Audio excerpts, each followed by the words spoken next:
আমরা গণভবনের দিকে যাত্রার জন্য প্রস্তুত। একটি জরুরি সিদ্ধান্ত মোতাবেক আমাদের যে 6 তারিখের যে লং মার্চ টু ঢাকা কর্মসূচি ছিল সেটাকে আমরা একদিন এগিয়ে নিয়ে এসেছি, অর্থাৎ আগামীকাল 5ই অগস্ট সারা দেশের মুক্তিকামী জনতাকে ঢাকার উদ্দেশ্যে রওনা হওয়ার জন্য আমরা আহ্বান জানাচ্ছি।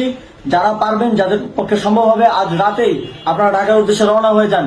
আমরা আগামীকাল সারা দেশের মুক্তিকামী জনতাকে ঢাকায় আসার আহ্বান জানাচ্ছি। বিশেষ করে ঢাকার আশেপাশে যে জেলাগুলো আছে, আপনারা দায়িত্ব নিয়ে মসজিদের মাইকে ঘোষণা দিয়ে যাদেরকে পাবেন সবাইকে নিয়ে ঢাকার উদ্দেশ্যে রওনা হন। এই লড়াই আমাদের জন্য একটি চূড়ান্ত লড়াই। আমরা চূড়ান্ত ঘোষণার জন্য প্রস্তুত এবং সেই উদ্দেশ্যেই আপনারা সবাই ঢাকা আসুন।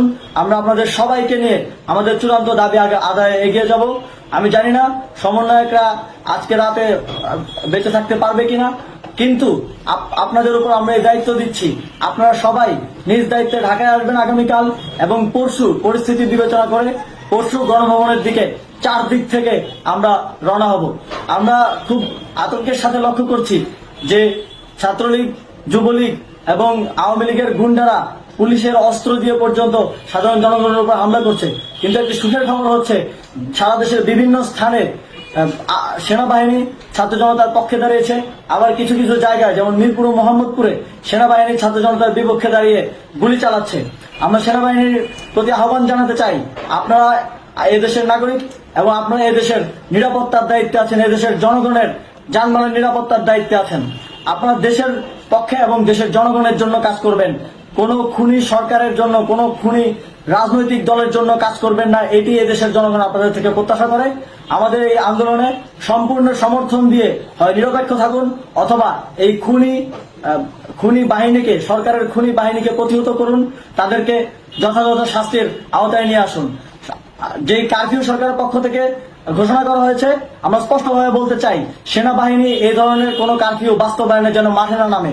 যদি মাঠে নামে তাহলে সেনাবাহিনী স্পষ্টভাবে অফিসিয়ালি জনতার বিরুদ্ধে দাঁড়াবে। আমরা চাই না সরকারের এই ষড়যন্ত্রে সেনাবাহিনী পা দিক। সেনাবাহিনীকে জনতার বিরুদ্ধে দাঁড়ানোর যে ষড়যন্ত্র সরকার রচনা করছে, সেটিতে সেনাবাহিনী পা দিবে না, এই বিশ্বাস আমরা রাখতে চাই। আওয়ামী লীগ আজ সারা দেশে তাদের খুনি বাহিনীকে নামিয়ে দিয়েও ছাত্র জনতার প্রতিরোধের মুখে টিকতে পারেনি।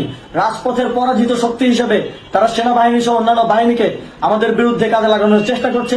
এই চেষ্টাকে, এই ষড়যন্ত্রকে ব্যর্থ করতে হবে, এবং আগামীকাল সারা দেশে মসজিদে মসজিদে ঘোষণা দিয়ে ঢাকার উদ্দেশ্যে আপনারা রওনা হন। প্রত্যেকটি পরিবার থেকে অন্ততপক্ষে একজনকে ঢাকার উদ্দেশ্যে রওনা করে দিন, এই ইতিহাসের সাক্ষী হতে, একটি নতুন বাংলাদেশের অভ্যুদয় ঘটানোর একজন কর্মী হতে। ধন্যবাদ সকলকে।